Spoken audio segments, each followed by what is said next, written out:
Olá pessoal, uma gravação externa aqui inédita que eu estou fazendo aqui em Portugal. Estamos hoje aqui em Almada, perto de Lisboa. Atividade de campo hoje vai ser aqui pertinho, no Azeitão. Então aproveitei, peguei a Flávia Antunes, uma das representantes de Dáquila em Portugal, do Núcleo de Portugal. Peguei ela para bater um papo rápido aqui sobre as nossas andanças no norte, lá Braga, que é a terra dela. Aliás, é mineira, né? Mas está em Braga há muito tempo. E Guimarães, Chaves, foi muito legal lá. E também saber das mitologias, das histórias, principalmente das moiras e das mulheres iluminadas, porque tem tudo a ver com a nossa experiência em Dáquila, tem tudo a ver com a nossa experiência com os seres de nona dimensão, que chamamos de divindades. Tem mais ou menos a mesma tipologia, mulheres muito bonitas, iluminadas, com esses mantos, e é muito interessante. E também aqui as pessoas, quando falam de aparições, já pensam em Fátima. Exatamente, não é? Mas não houve só Fátima. Exatamente. A gente tem que ver que isso é muito pouco conhecido. Abafado, né? Até abafado, porque precisava engrandecer ali Fátima, né? Precisava ter até para turismo, né? Até para turismo. Então o restante ia sendo abafado. Não que, por exemplo, alguns padres das localidades, eles até queriam que aquilo fosse para frente. Sim. Só que não se deixava, tá? Ordens superiores não deixavam, mas depois, às vezes, como o povo queria muito que aquelas localidades fossem reconhecidas, sempre acabaram por fazer uma capelinha, não sei o quê, para marcar a história. Mas não se fala muito. É interessante essa passagem que uma vez, conversando com o nosso querido amigo Bilu, ele estava falando assim, brincando, com um grupo grande até. Se fossem outros tempos, já estavam erguendo capelas, igrejas aqui em Dáquila, porque toda vez que a gente aparecia, conversava, as pessoas confundiam tudo e já erguia igreja, capela, coisa, já achava que era manifestação de santo, de não sei o quê. É engraçado isso que você falou, que é exatamente o que o Bilu falou. Por causa da doutrina que eles tinham. Mesmo quando, como eles chamavam, essas senhoras resplandecentes apareciam, era logo Nossa Senhora disso, Nossa Senhora daquilo, né? Cada um com nome, porque era o que a mente deles tinha de conhecimento, eles não tinham outro conhecimento. Então eles viam aquilo, aí a Nossa Senhora via uma imagem translúcida, brilhando, que eles diziam que ela brilhava às vezes bonita, mais, né? que o sol. Às vezes era dito que brilhava mais que o sol, e com véu, translúcida, aí, é Nossa Senhora. Mas é porque eles não tinham conhecimento. E também, mesmo que eles dissessem assim, vi isso, ordens superiores não iam dizer que é outra coisa, deixa ficar assim. O pulso da igreja é muito forte em Portugal, até hoje eu acho, né? Até hoje. Hoje está assim mais. Mas o povo não está. As novas gerações não estão dando muita bola, né? Não. Já as pessoas. Mas já vamos dizer assim, afastando. dos anos 60 para trás. Não, totalmente. Totalmente, né? Totalmente. Deus me livre não ir na missa. Então, aquele negócio, eles tinham um controle muito mais forte. Sim. Então, censuravam ou mascaravam todas essas aparições dessas mulheres iluminadas, né? Sim. Não havia, não se ia mais além, deixa ficar aí. Tá, deixa ficar aí. Pronto, apareceu, não tem como esconder, a pessoa já viu, mas pronto, deixa ficar aí. Não... Inclusive tem um professor, né, da Universidade do Porto, Joaquim Fernandes, que escreveu vários livros sobre essas aparições. Ele fez um levantamento completo, assim, de várias dessas, onde houve esses relatos. Ele conseguiu juntar isso no livro dele. Muito interessante. Ele fez esse livro que chama Outras Marias? As Outras Fátimas. As Outras Fátimas, que inclusive eu comprei esse livro, estou louco para ler, onde ele fala dessas aparições, porque o foco é muito em Fátima, por óbvias razões econômicas. Sim. Peregrinagem, turistas do mundo inteiro, não é? Vão para lá achando E tem muitos outros relatos, inclusive relatos impressionantes também, né? Impressionante. Tanto é que no livro dele a gente vai, assim, se for assim fazer um resumo, o que se vê em quase todos eles é, por exemplo, às vezes acontecem situações de, muitas vezes são crianças que estão pastoreando o gado. Sim.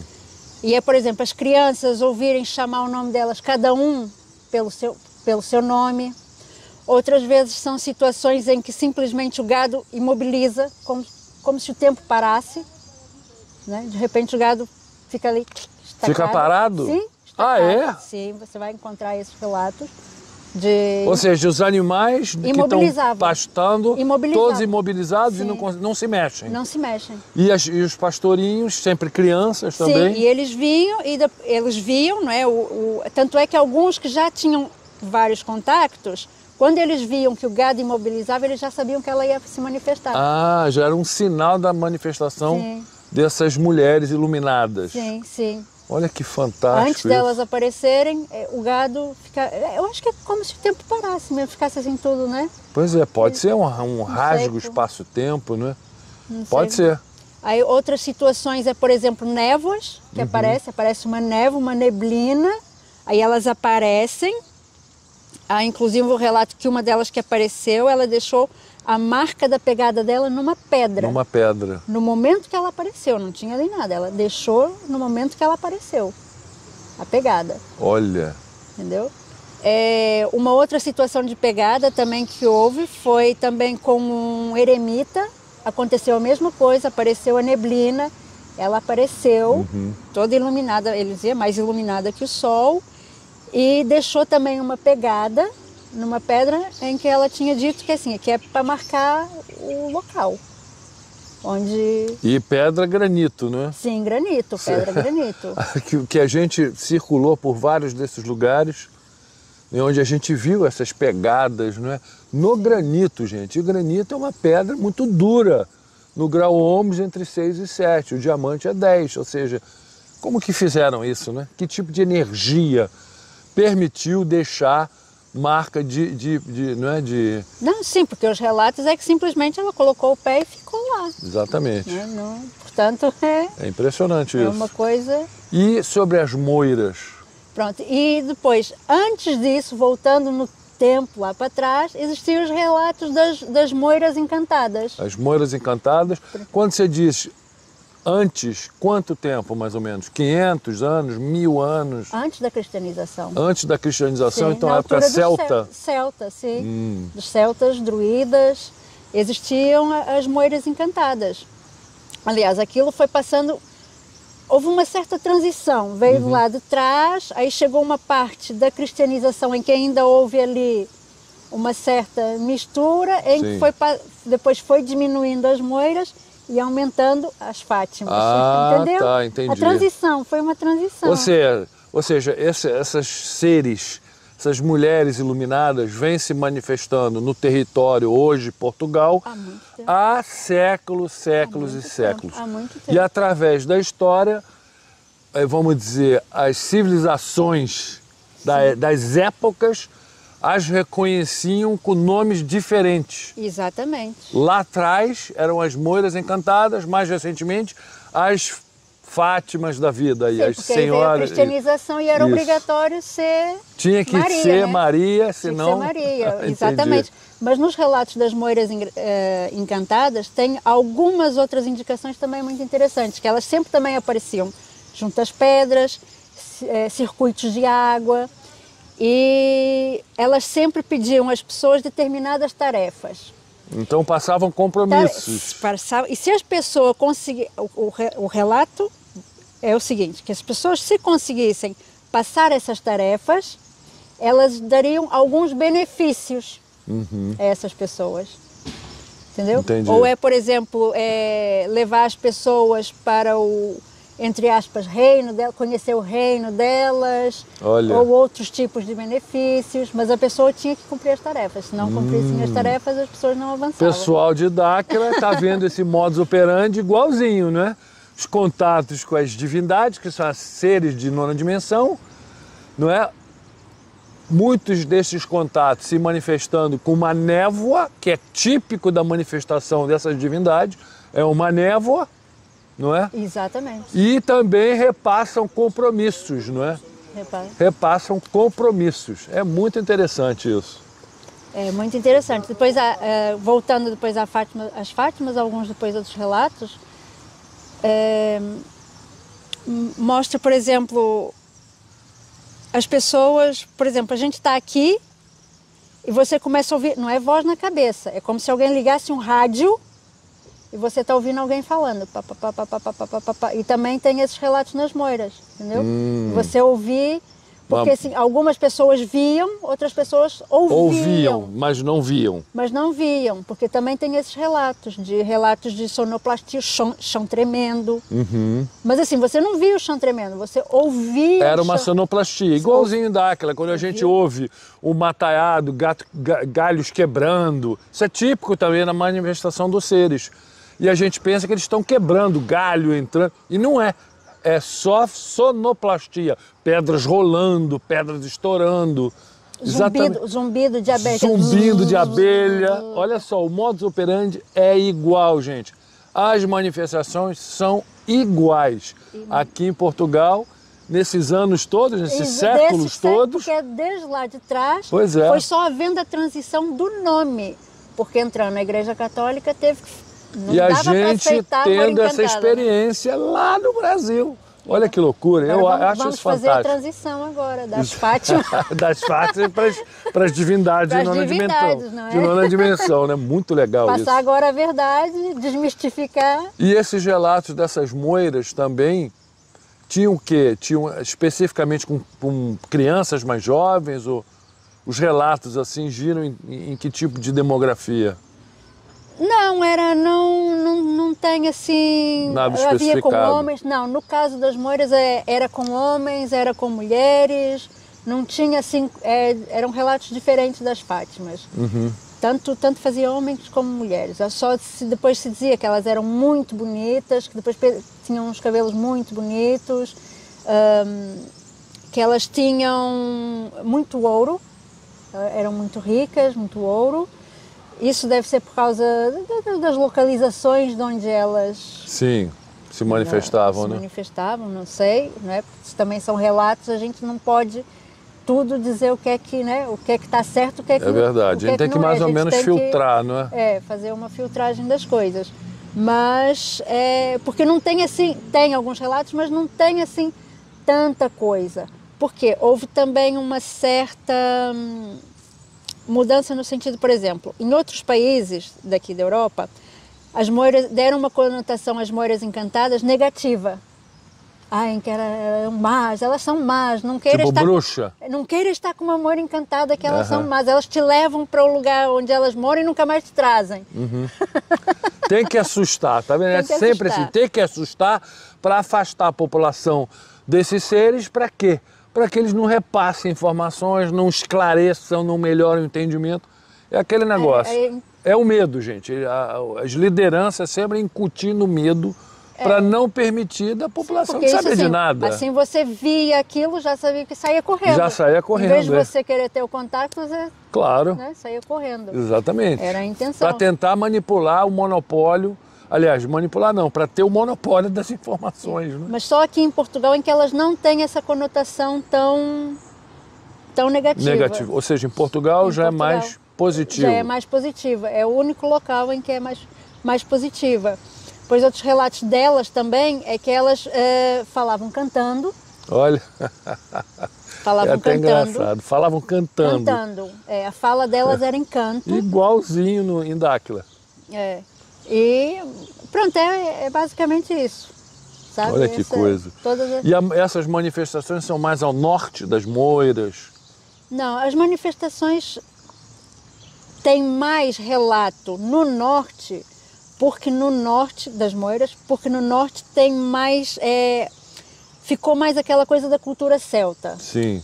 Ficou mais forte aqui no norte, talvez pela proximidade com a Inglaterra. Então, talvez, mas... Isso era estendido assim por Quando você fala norte, a gente falando Braga, Guimarães... Sim, Chaves, Braga, Chaves, sim, lá para cima. Sim. A cultura celta ainda é bem forte, assim, ali, sabe? E então tem assim mais relatos, porque muita coisa também assim, era passada de boca em boca. De boca em boca. Então as histórias vão se perdendo, vão se distorcendo. Sim. Né? Então aí fica e dos caminhos, vamos falar um pouco dos caminhos, porque a gente fez um percurso com a Flávia aqui, que ela tinha pesquisado, e o que mais me impressionou foi justamente o caminho de Santiago de Compostela. Eu acredito, pelo menos era a minha experiência no Brasil, de achar que o caminho morria, terminava em Santiago de Compostela. E não, ele sobe ou desce para Portugal, né? Porque Santiago de Compostela está ao norte, fica mais ou menos 100 quilômetros da fronteira com Portugal. Mas a gente viu em Braga, a gente viu em Guimarães, em Chaves, em vários lugares, inclusive no GPS do carro, no Google Maps, caminho de Santiago, a gente cruzava com o caminho de Santiago. Mas tem assim, pelo país todo, dá pra gente ir desde lá de baixo até para cima, tem os caminhos, e depois tem as ramificações. As ramificações. Vai dar, né? Justamente isso a gente vem falando há anos, dos caminhos de Piabiru, a gente usa esse nome porque é um nome conhecido no Brasil. Mas o que é que acontece? A gente fala sempre, esses caminhos são mundiais, eles estão em todo o mundo. Nós achamos muitos desses trajetos, desses caminhos, no Paraguai, na Bolívia, no Texas. Eu visitei uma parte lá, chama El Camino Real de los Texas, que passou inclusive por San Antônio, mas lá estava muito asfaltado, muito já mexido. A gente não conseguiu chegar num caminho mais primitivo, mais antigo, vamos dizer. A gente viu traços do caminho com os nomes, mas já tudo asfaltado. Sim, mas aqui no norte também, assim.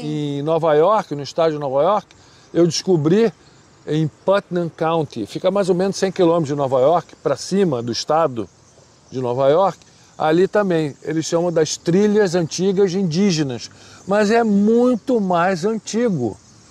E aqui na Europa, em Portugal, a gente está vendo que também existem esses caminhos antiquíssimos, que eles dão nomes, por exemplo, o caminho de Compostela, sim, Santiago de Compostela, mas esse caminho é muito mais antigo, não é? É o Piabiru daqui. E a gente passou, e eu fiquei muito impressionado que em Braga, a Sé de Braga, que é antiquíssima, não é? Muito antiga, muito templária, antiga. Toda templária, construída pelos templários, fica na interseção do caminho de Compostela com mais um. Olá pessoal, então aqui na cidade de Braga, aqui atrás a Sé de Braga, olha aqui, esse daqui é um caminho que se conecta com o caminho de Santiago, gente. Esse aqui é Piabiru também, olha aí, Piabiru também. E é engraçado que ele é direcionado para a Sé, ele atravessa a Sé. E tem outro caminho importante que cruza em forma de cruz e construíram a Sé de Braga aqui. Construída por templários, hein? Tem a simbologia templária aqui em cima. Aqui, ó. Simbologia templária. E aqui dentro está enterrado o Dom Henriques, Duque de Portugal, pai do primeiro rei de Portugal, Dom Afonso Henriques.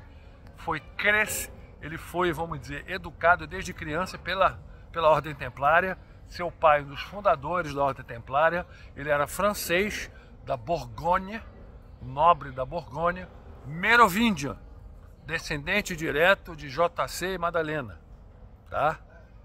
Pessoa com aquela linhagem que todo mundo conhece, todo mundo já sabe.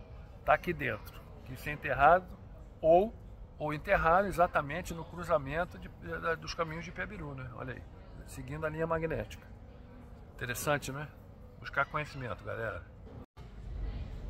Então, pessoal, estamos aqui em Braga. Aqui atrás, vocês estão vendo, ó, é a Sé de Braga. E esse caminho que vocês estão vendo atrás da Flávia e minha é o caminho que se conecta com o caminho de Santiago. Já é caminho de Santiago e se conecta com os caminhos que vêm de outros lados, de outras regiões. Aí se conecta tudo aqui. É um ponto de conexão aqui. É um ponto de conexão entre esses caminhos que pra gente são caminhos de Piabiru também. A gente sabe que o caminho de Santiago também é um caminho de Piabiru. Obviamente, em vários lugares tem nomes diferentes. Aqui chama de caminho de Santiago, né? Caminho de Santiago. E é igualzinho como no Texas, como a gente filmou no Texas, que lá é o El Camino Real de Texas, que a gente filmou o caminho asfaltado naquele trecho de San Antônio, não é? E aqui a mesma coisa, a gente está no centro de Braga, não é?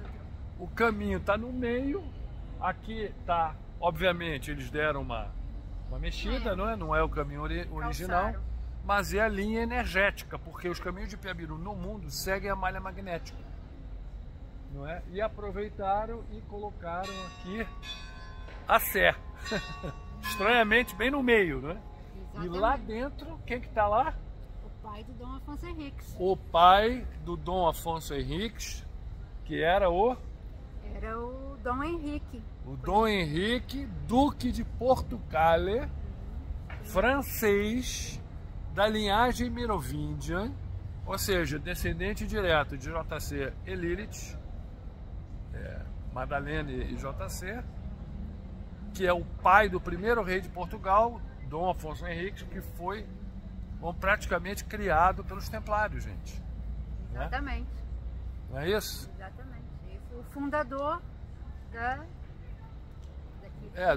foi o primeiro rei de Portugal, fundador do Reino de Portugal, não é? E o Dom Henrique está aqui, o Duque está aqui, enterrado. Engraçado, né? Colocaram ele exatamente ao longo do caminho. Tudo templário, gente. E a gente nota também, ó. Como é que a gente nota aqui? Eu vou inverter a câmera. Ó, como é que a gente sabe? Olha aqui, tá vendo isso daqui?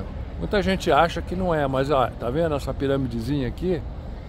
Ah não, meu dedo aqui, ó. Aqui essas piramidezinhas, aqui ó, sai fora de foco. Isso é templário, gente, ó.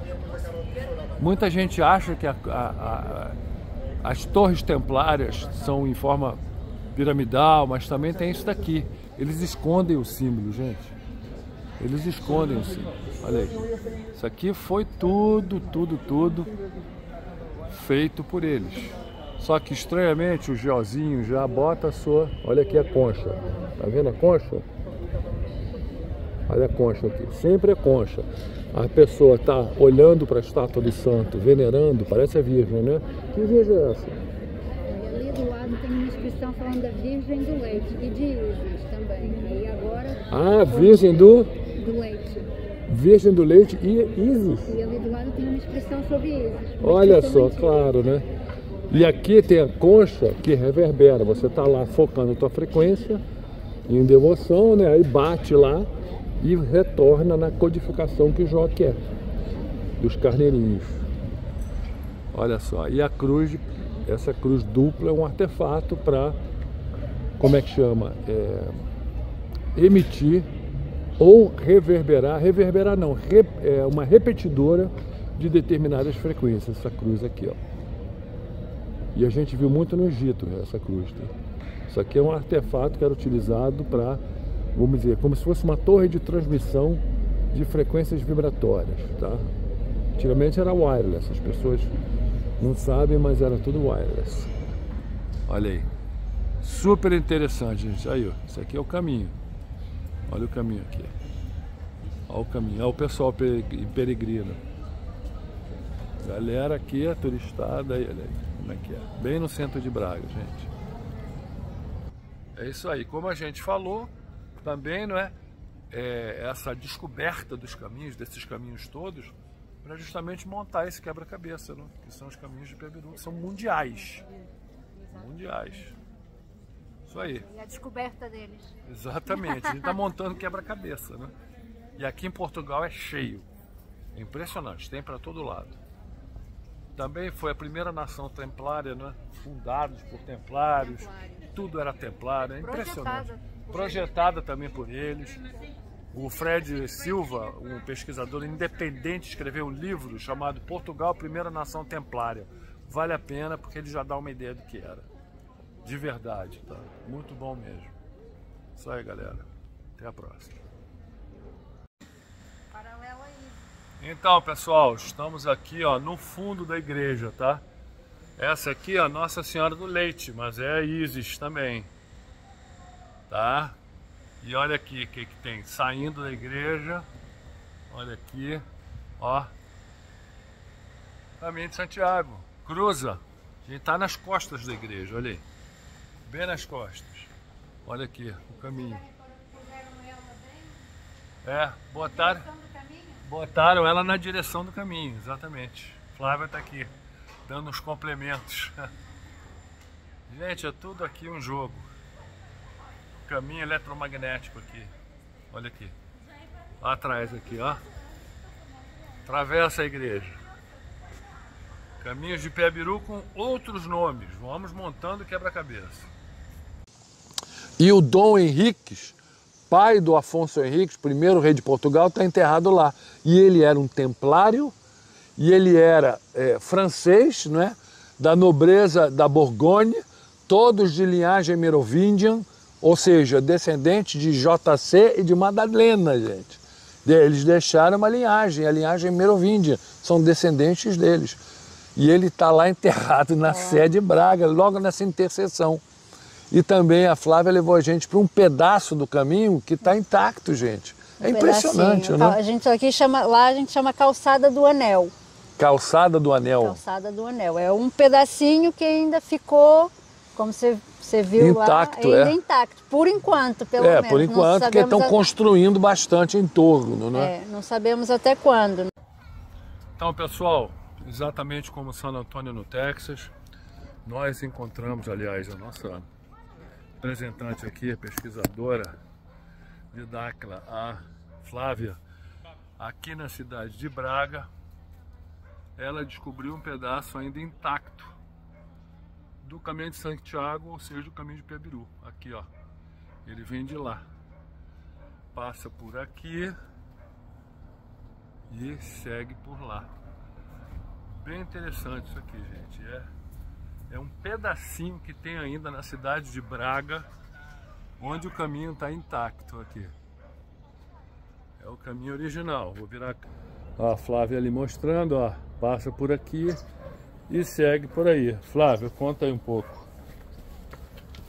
Então, aqui chama Calçada do Anel, e faz parte do caminho de Santiago e passa por aqui. Você vai ver pelas pedras e pela parte que você vai andando, como ele é bem mais antigo, mesmo a construção do muro, você vai ver desnível, como medieval, praticamente. Dá pra ver ainda que foi a única partezinha que mantiveram intacta. Depois aqui você tá vendo aqui, tá vendo? Que mostra aqui as indicações.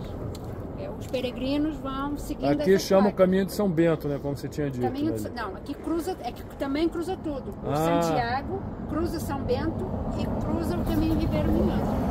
Aqui é ponto de cruzamento. Um ponto de cruzamento de vários caminhos. Sempre coloca uma igreja, gente. E olha ali em cima os ónfalozinhos. Olha aqui as pirâmidezinhas aqui, ó. Esses obeliscozinhos aqui, ó. Quadradinhos. Estão em tudo, olha ali em cima. Olha aqui. Então esse caminho aqui é intacto ainda, né? É o mais antigo. E é o caminho mais antigo. Porque o resto está tudo construído, já tem calçada por cima, já tem, mesmo assim aqui tá vendo que já tem um desnível. Eles construíram aqui uma escadinha, mas você vai ver aqui, por aqui é tudo mais. Esse é o caminho bem. Aqui é o caminho intacto, né? Sim, é o mesmo antigo, o caminho antigo original. E aqui as pessoas passam por aqui? Algumas, nem tantas.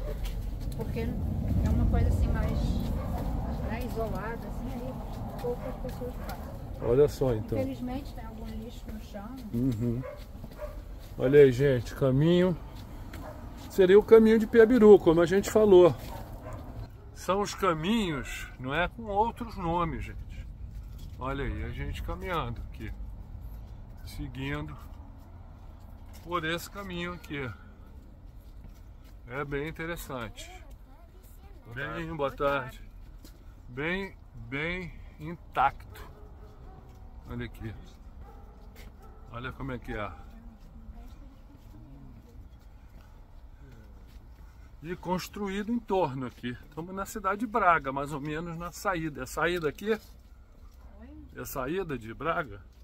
Não, aqui é quase zona centro. É quase zona centro aqui? É, quase zona central. Olha só, quase zona central e a gente tem... A Sé Catedral é aqui pra frente, tá? A Sé Catedral vai nessa direção. Ah, a gente caminhando aqui chega lá na catedral. Lá é Sé Catedral, sim, onde a gente esteve. Ah, tá. Olha Ele aí. vem de lá de cima, passa por aqui. O pedaço tá intacto, tá? Mas Olha aqui. agora choveu, você vê que tá muito lixo, mesmo terra. Uhum. Quando eu passei aqui anteriormente estava mais limpinho. É interessante como ficou esse muro aqui. Bem isolou mais ou menos o caminho, né? Olha só. Foi o que protegeu, porque senão já tinham arrebentado. Como nos Estados Unidos, lá em San Antônio, está tudo acimentado. Na cidade de San Antônio. Tudo bem que ela é muito maior do que Braga, mas mesmo assim poderiam ter deixado intacto alguma coisa desse caminho. Olha só. Bem legal, gente, olha. Muito interessante. Como a gente fala, os caminhos de Piabiru estão no mundo inteiro, com outros nomes, tá? Mas eles todos se conectam e convergem para Ratanabá, lá na Amazônia. Au. Tá bem desnivelado, tem que ficar olhando pro chão ali. Viviane cansou. Presta atenção aí pra não cair. Cair não. É porque as pedras são niveladas, tá? Não é... É, tô vendo aqui. Bem interessante, gente. Olha aí, registrando para vocês os caminhos do Piabiru em plena Braga. Que aqui é caminho de Santiago. Que não tem nenhuma conotação religiosa, tá? Aquele negócio, a igreja sempre usurpa essas coisas para dentro das suas práticas. Aí o caminho de Santiago se popularizou com o livro do Paulo Coelho, né? Aquele Diário do Mágico, do Mago, Diário do Mago. Mas são caminhos especiais porque seguem a malha magnética. Então são caminhos de alta frequência vibratória. Os índios guaranis, eles eram treinados pelas divindades do panteão guarani, como Tupã. Eles eram treinados nos caminhos do Piabiru, porque também no Brasil seguiam essa linha magnética, não é? Que acelerava a atividade cerebral, não é? Sincronizava os seus canais, facilitava muita coisa, né? Trazia clareza, entendimento, tá? E o pessoal usurpou isso. A igreja foi lá, deu o nome de Santiago, aí dá uma roupagem mística, dá uma vestimenta, coloca uma roupinha mística, não é? Para, isso daqui, inventa um monte de coisa, de mitologias que não tem nada a ver com a realidade. Basicamente isso. Aí fica um negócio meio místico, as pessoas fazem o caminho como percurso de fé, de devoção, de sei lá o que. Mas na verdade é um caminho que segue a malha magnética, extremamente energético, não é? Que nos traz esses benefícios todos. Olha aí, registrando aqui para vocês em plena Braga. E lá em Chaves,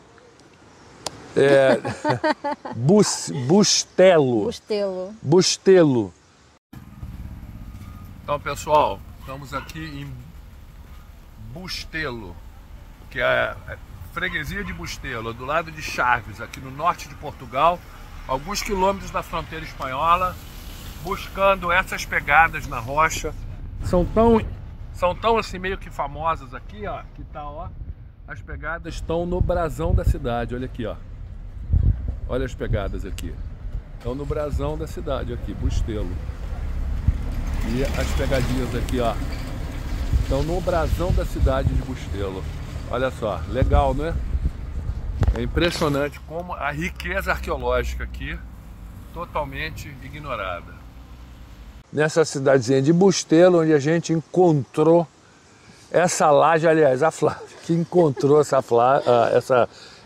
vamos dizer, é uma laje de granito gigante, que inclusive estávamos perdidos, não é? Na vilarejo, lá na aldeia, como eles chamam, de Bustelo, perdidos. você tinha as coordenadas do Instituto de Arqueologia, né, Sim, português? sim. E as coordenadas estavam dando para 50 quilômetros. Não dava para o lugar. Não dava para o lugar, ou seja, um descaso total da academia. Total descaso. Não estão nem aí. Por quê? Porque não sabem explicar. Como é que eles vão explicar uma laje de granito entupido de pegadas de todos os tamanhos, em pequena, pegadão grande, e todos assim, em pares, não é? A gente documentou tudo, fantástico.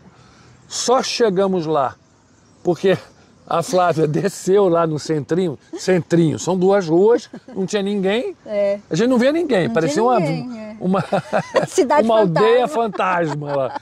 De repente desce um senhor, vem descendo, e a Flávia já foi falar com ele, né? Foi. Conta aí. Eu raptei ele quase. Pois é, mas você perguntou, né? Sim, eu perguntei, ele disse que sabia onde era e ele olhou pro relógio. Não, primeiro ele me explicou. Aí quando eu perguntei para ele, tá, então deixa eu ver se eu entendi, vou por aqui e tal, não sei o que, ele assim, eu tô indo dar uma caminhada, eu até levava vocês lá.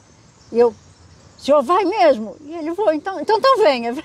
Aí falei lá. Aí ele veio pro carro, ele subiu no carro e nos direcionou.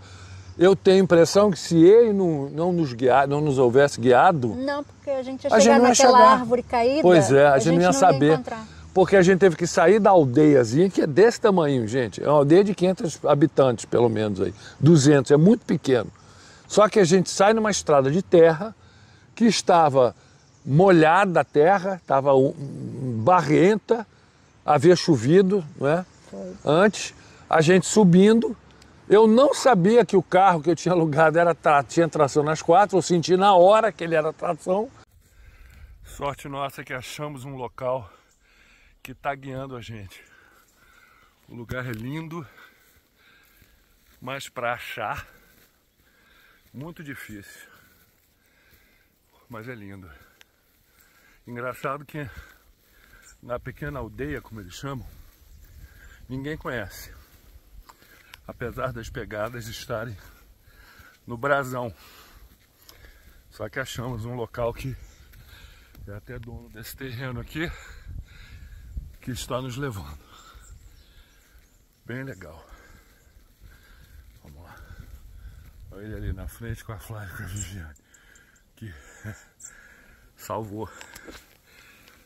Senão ia ser difícil subir, uma morraiada para subir, vários caminhozinhos, né?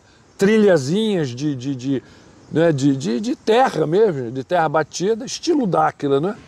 Aí subindo assim, de repente fomos, chegou um momento que tinha uma árvore caída no meio da estrada, que a gente teve que encostar o carro, né? E ele até falou, nossa, essa árvore há 2 dias não estava aqui. Pois é, e a gente teve que subir a pé, para mim, com o joelho desse tamanho, que eu tinha caído no porto, ainda está doendo, tá? Então, estamos aqui no município de Bustelo, subindo aqui atrás da rocha com as pegadas, subindo de carro, ainda bem que ele tinha tração, mas olha aí, no meio, uma árvore, então vamos ter que seguir a pé.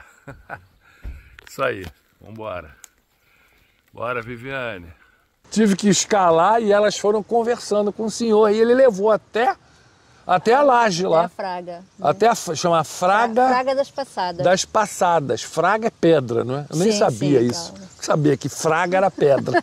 Eu sei que estava do lado da estradinha de terra, cheio de mato, musgo, a gente não ia achar nunca. Não íamos achar. A gente não ia chegar lá em cima. Não ia. Foi porque bem em cima do morro, né? É. E aí, o que você pode falar dessa fraga aí pra gente? O que eu posso falar? É. Tem lá aquelas pegadas. Impressionantes, né? A gente teve que... Ficou Flávia e Viviane limpando o musgo. E o que eu achei interessante é que elas não é assim de caminhada, né? Sim. É assim. Aí como se a pessoa estivesse parada, né?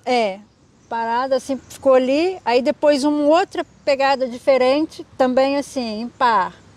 Depois... De diferentes tamanhos. Tinha pequenininha, tinha uma desse tamanhão, que devia ser alguém de 3 metros de altura. Era um pezão desse tamanho, enorme. Eu medi assim, dava mais ou menos 2 dos meus. 2 assim, do seu, né? Olha só. Ou seja, pegadas enormes. E com diferentes calçados. Umas calçadas e outras descalças. Outros descalços. Agora, isso é no granito. Granito, hein, gente? Imagina só. Quem que fez isso, com que tecnologia? E aí a gente pode o quê? Fazer uma ligação. Como você estava falando antes, Sim. essas moiras, quando apareciam, marcavam com as pegadas. Sim, marcavam. Obviamente com uma energia boçal para fazer. Sim, sim. Com certeza foi o mesmo tipo de tecnologia. Como que você vai marcar no granito pegada? Não tem como, gente. Não tem, ainda mais lá para trás. Lá para trás. E essas pegadas, como são no granito, podem ter até milhões de anos, gente. Não tem como a gente saber. Então, pessoal, estamos aqui em Bustelo. Freguesia não, né? Como é que é? Freguesia de Chaves? Conselho de Chaves. Conselho de Chaves, da cidade de Chaves, em Portugal. Aqui do outro lado é Espanha. Encontramos essa rocha, uma pedra, chama Fraga das Passadas. Chama assim porque, olha, é cheio de pegadas, gente. Cheio de pegadas. Vou virar aqui, só para vocês verem aqui, ó. É cheio de pegadas no granito. Lembrando, isso aqui é granito, ó, em pares de todos os tamanhos. Olha só.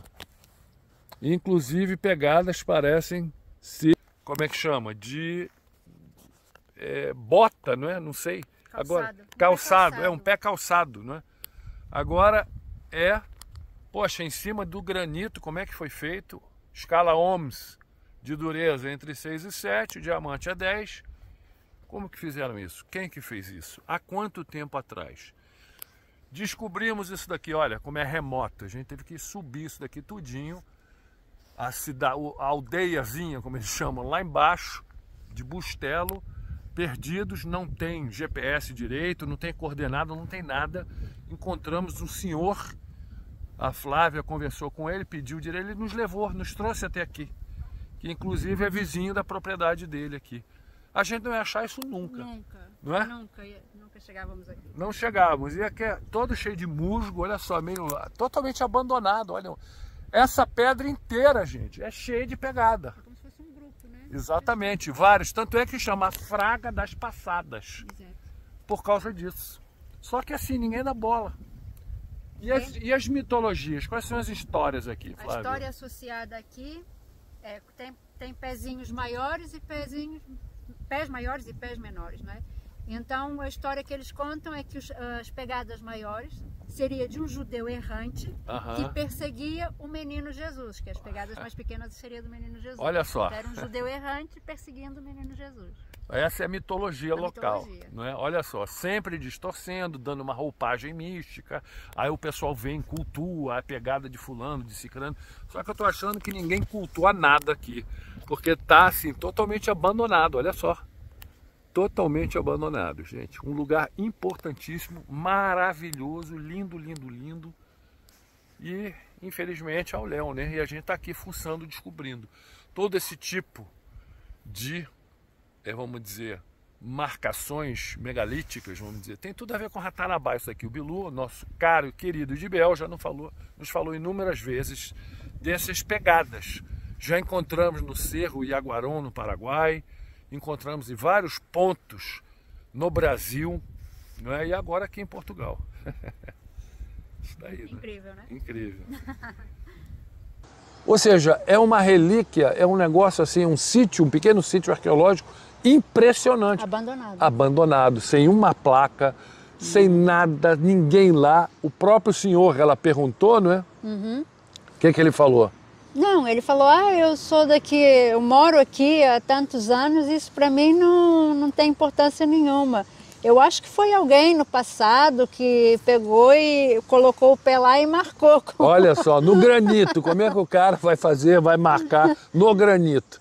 Mas o senhor morava lá? Sim, e nunca deu valor. Nunca deu valor, não estão nem aí, não sabe mais nem para que serve. Ou seja, um negócio muito, muito estranho, não é? Sim. Naquele outro ponto que a gente foi, com o menir e aquelas pegadinhas também. Também. Também, não é? Totalmente abandonado. Nesse lugar, mas nesse lugar tinha uma plaquinha lá. Estava mais arrumadinho, né? Estava mais arrumadinho, mas Mas é um lugar que ninguém vai também. Ninguém você vai vê? também, Ninguém ninguém vai. tem interesse Impressionante. nessas coisas aqui. E aquele lugar, o nome, você lembra? Eu já esqueci. Luzim. Ah, é Luzim. Luzim. Luzim. Deve ser o quê? Mais ou menos uns 100 quilômetros dali? De Bustelo? É, talvez mais um pouquinho. É. Talvez mais um pouquinho. E também com uma pegada no granito, gente, na pedra. Pedra. Só que uma pegada menorzinha, não é? Sim, menorzinha, descalça, mas Descalça. que dava para sentir os dedos Isso, ali. É como dava. se tivesse pisado na areia. Exatamente, parecia isso, gente. É um negócio impressionante. Você dava para ver os dedinhos assim, o pé perfeitinho. Então, como eu falava, gente, os menires, aqui essas pegadas, não é? Bem nítidas e praticamente ignorado. O pessoal não fala, não comenta. Por quê? Porque são, vamos dizer, situações muito inconvenientes para a arqueologia tradicional, né? Acadêmica, que não sabe como explicar como que foi feita uma pegada dessa em granito, como a Flávia estava lembrando, que na escala Mohs está bem alto, é muito duro, não é de qualquer maneira que se faz uma pegada dessa. São antiquíssimas, podem ter aí 10 mil, 30 mil, 50 mil, 100 mil anos, 1 milhão de anos, como inúmeros artefatos que encontramos na Amazônia. Artefatos não, né? Marcas, indícios, pedras com gravuras, coisas assim impressionantes. Não é pintura, tá? São gravuras na rocha, no granito, gente. Quem que fez, o que é aquilo, símbolos assim, estranhos. Inúmeros indícios dos caminhos de Peabiru, tem essas pegadas, tem essas marcas, já encontramos no Paraguai, já encontramos em vários lugares do Brasil. Lá no Cerro de Yaguarão tem muito parecido, no Paraguai, tem muito parecido. E nossos parceiros dizem, inclusive o Bilu já falou, que ele fez aquelas pegadas todas. Possivelmente, é um pé menorzinho esse aqui, pode ser o pé do Bilu também, não sabemos, não temos ainda confirmação. Mas é aquele negócio, são coisas muito interessantes, muito fortes, indícios muito fortes. Aqui tem caminhos, tá? Mas tem a cidade aqui embaixo, Luzim, Penafiel é aqui. A gente está praticamente na cidade, não é? Foi um recinto que foi separado aqui para conservar, mas assim, bem largado, né? Bem assim, não tem nada demais, uma plaquinha indicando para vocês verem como são inconvenientes essas coisas. Mesma coisa no Museu de Lagos, no Algarve. A gente tentou, de qualquer maneira, entramos em contato com a direção do museu, né, para ter acesso ao ovo cósmico do Algarve, entre aspas, como eles chamam, tá, um menhir esculpido com um caduceu, que já saiu no Astronautas do Passado, no Nat Geo, já saiu em vários lugares. É um artefato muito interessante, foi desenterrado da cidade de Silves, lá no Algarve, e os caras não sabem explicar. O que acontece? Escondem da população, tiram eles da mostra no Museu dos Lagos e guardam. Pedimos acesso, escrevemos a direção do museu, a Câmara Municipal de Lagos e nada, não dão acesso. Por quê? Porque é um incômodo o negócio daquele. Como que eles vão explicar? Tá? E principalmente sendo uma escultura antiquíssima. É aquele negócio, a ciência acadêmica criou as narrativas deles, tem que manter aquela história, qualquer coisa que saia fora daquele modelo, daquela narrativa, daquelas historinhas que eles contam, aí não existe, aí é mitologia, aí é coisa toda. Nós, com a convivência com os nossos parceiros, nós conseguimos identificar dentro dessas mitologias todas a presença e interação dos seres, porque estamos vivendo isso hoje. E eles nos falaram que tiveram aqui inúmeras situações, inúmeros locais, não é? Conversando com as pessoas, gente. E nós conseguimos ver esses indícios porque a gente tem experiência. Aqui em Portugal tem um monte, uma riqueza de relatos.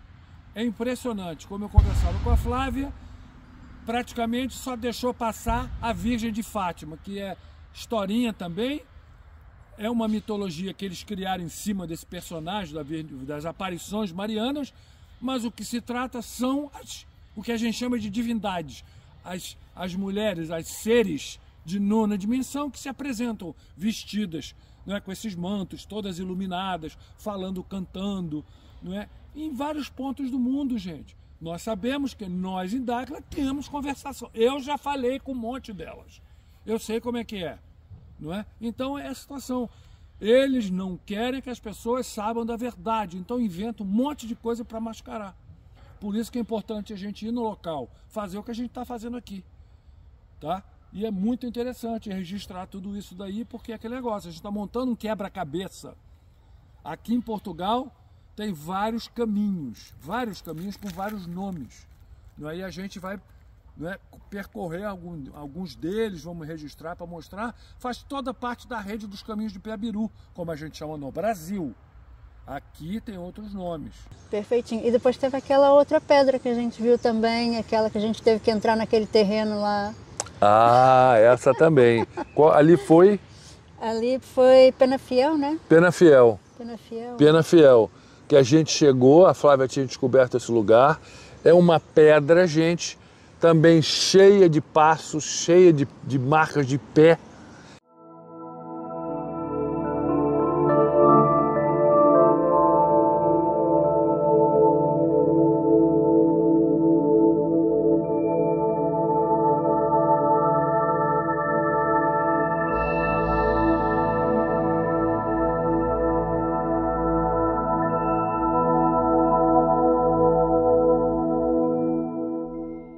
E assim, não é no chão, hein?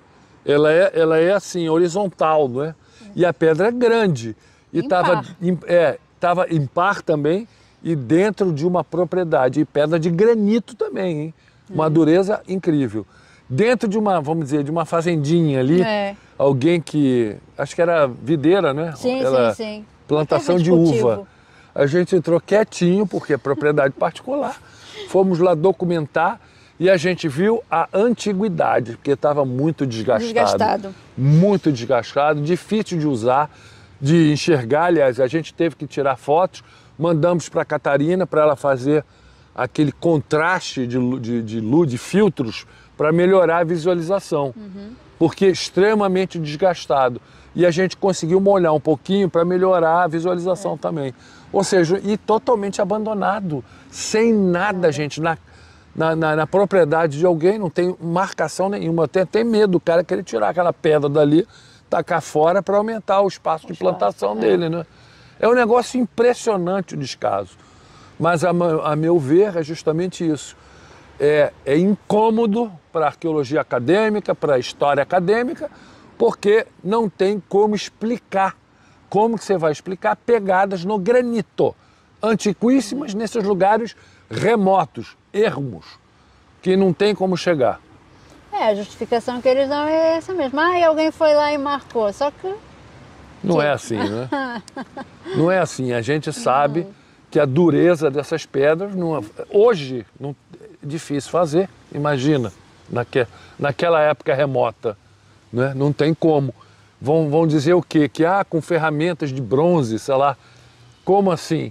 Não tem como fazer nada. Hoje talvez faria com algumas tecnologias, hoje. Mas assim, sim. No passado, e da forma que algumas estão, como... Sim, parece que foi, sabe, quando você pisa na areia, né, que forma aqueles sulcos. Se colocar a mão lá, a gente sentia aquilo mesmo, aquela... Foi uma coisa a gente vê a imagem. Uma coisa a gente vê a imagem, outra coisa é estar lá, né? Tá lá, Por isso a importância de ir nos lugares, e são remotos, hein? São lugares ermos, lá no Deus me livre. No meio do nada. No meio do nada, tem que escalar morro. Um ponto que a gente havia ido um dia antes ou 2 dias antes, se nos perdemos na floresta, a gente não conseguia achar, o meu drone estava descarregado, eu não consegui visualizar com o drone. A gente não conseguiu chegar no ponto. Ficamos rodando 1 hora, procurando, meio perdido em mato, hein, gente? O negócio era feio, subido em mato. Não é fácil. Mas é isso aí, gente.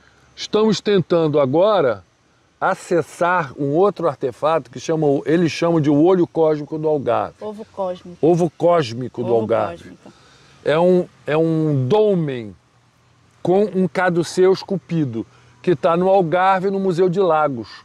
Só que o museu, como é um artefato também inconveniente, porque eles não sabem explicar, eles desenterraram, aliás, foi um fazendeiro lá da cidade de Silves, que é pertinho, uma cidade antiquíssima, que o cara, escavando para alguma coisa, achou isso daí e levou, deu lá para o museu, e com um caduceu, né, esculpido. Inclusive eu pesquisando sobre esse artefato, porque já foi levantado aí por pesquisadores independentes, hein? Independente. Nada de pessoal da academia que não tem como justificar. Se trata de uma escultura, gente. É uma escultura. E assim, ninguém sabe falar o que é. E o que o Museu de Lagos fez? Ele nem está exposto, ele não está exposto, escondido, ele está está nos escondido. armazéns. Ele colocou nos armazéns e não está exposto. Nós de Dáquila, eu enviei e-mail, requisitei para a direção do museu, mandei para a Câmara Municipal de Lagos. Eles ignoraram por alguns dias, aí a gente mexeu uns pauzinhos, tem conhecidos aqui do nosso grupo em Portugal, de Dáquila, Portugal, conseguiram lá, mas veio negativa. Não deixaram, não tem autorização, é simplesmente um absurdo, porque é inconveniente, eles não querem publicidade nesse tipo de artefato que não tem como justificar. Exatamente. Oi pessoal, então de novo madrugando, cruzando agora a ponte Vasco da Gama em 600 metros, ao Algarve. pegue a ponte Vasco da Gama, IP1. O Museu de Lagos, tentar acessar o artefato lá, o ovo cósmico do Algarve. Vamos ver se vai dar certo. Eles tiraram de exposição porque não conseguem explicar, não é? Tal artefato que foi inclusive descoberto em Silves, que é pertinho, a gente vai lá também.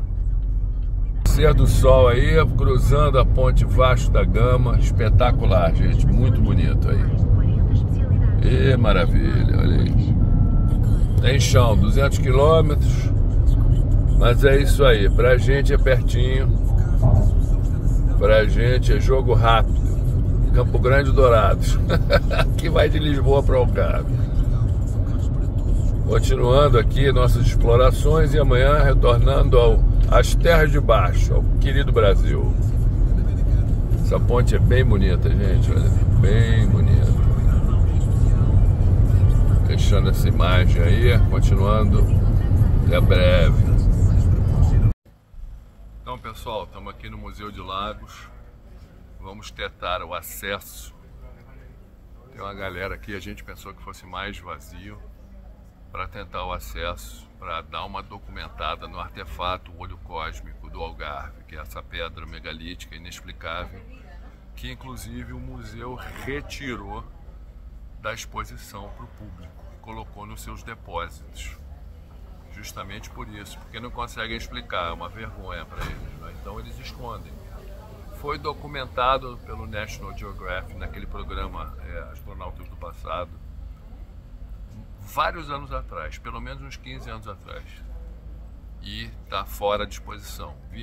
Como viemos aqui na cidade de Silves, onde foi encontrado esse artefato, estamos aqui no Museu de Lagos, onde o objeto está, mas foi retirado da exposição. Vamos tentar ver se eu consigo, pelo menos, fazer uma documentação do artefato. Vamos ver. Vamos tentar, né? Estamos aqui, não custa nada. Falou. Então, pessoal, saímos agora do museu. Infelizmente, não recebemos autorização para visitar o artefato. É impressionante a má vontade. É impressionante como eles querem esconder de fato, né? Eu vim, aleguei, expliquei, falei com uma supervisora, pedi, ela, não está nem aqui, está no outro depósito, não sei o quê, que esse acervo não entra aqui no contexto do museu, cheio de caô.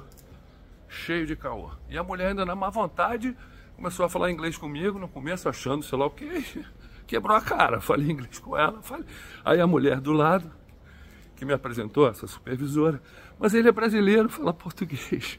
Ou seja, uma má vontade, eles não explicam o artefato, não tem como contextualizar na realidade histórica, arqueológica da região do Algarve, foi encontrado na cidade de Silves e estão escondendo, não tem o que fazer. Então estamos indo para Silves e vamos ver lá a região. Tentamos, não deu certo. E é isso aí, pessoal. Vamos avante. É surreal, gente, é aquele negócio. Por isso que a gente fala, a gente está tendo essa mesma dificuldade com as pesquisas de Ratanabá na Amazônia, porque são extremamente inconvenientes, porque a gente está mostrando que a nossa ciência manipula as informações, engana, distorce, cria essa narrativa fantasiosa na nossa história e quer manter, enfiar goela dentro essa narrativa. E qualquer coisa que ameace isso daí, eles descredibilizam, escondem, eles fazem de tudo para que não venha à tona, principalmente para que vocês não saibam disso daí, para que a população não saiba. Para quê? Para que não desperte, para não entenda que vivemos num sistema totalmente manipulado. Né? Não tem interesse para eles saber que existe, que dá para a gente ter contato com outras... Exatamente, e é o que o nosso presidente Urandir Fernandes de Oliveira sempre fala. O desespero das lideranças mundiais, tá? Em manter a população afastada do fenômeno UFO, de qualquer coisa que tenha relação com extraterrestres, com informações de extraterrestres, mas eu digo contatos reais mesmo, né? Não essa fantasiada que a gente vê por aí. Eles não querem isso, daí é um problema. Por quê? Porque o elo perdido de tantas perguntas está justamente o quê? No fator extraterrestre. Sim, porque aí as pessoas despertam, exatamente. Aí acaba a Matrix, né? Acaba a Matrix, a gente rompe a Matrix, porque o pessoal vai comer. Aí vai ter o quê? Vai ter subsídios para montar o quebra-cabeça, vai ter as peças que faltam para completar as lacunas aí, dessa manipulação toda. Então é isso aí, pessoal. Conversinha rápida aqui, a gente tem que seguir para a atividade de campo. E agradecer a Flávia. Eu também agradeço, muito obrigada. A pesquisa dela, o estudo dela, as indicações, levou a gente para cima e para baixo. Foi bem samurai lá, subindo o morro, descendo o morro, chuvarada. Foi bem bom. Foi um prelúdio para Dáquila, porque Dáquila também é assim. Essa doideira. Agora vamos continuar pesquisas. Mais pesquisas, tem muito livro para ler. Tem muito livro para ler, muita coisa para descobrir. Isso aí. Então é isso aí, pessoal. Obrigado, Flávia. Obrigada. Até a próxima, aqui de Portugal.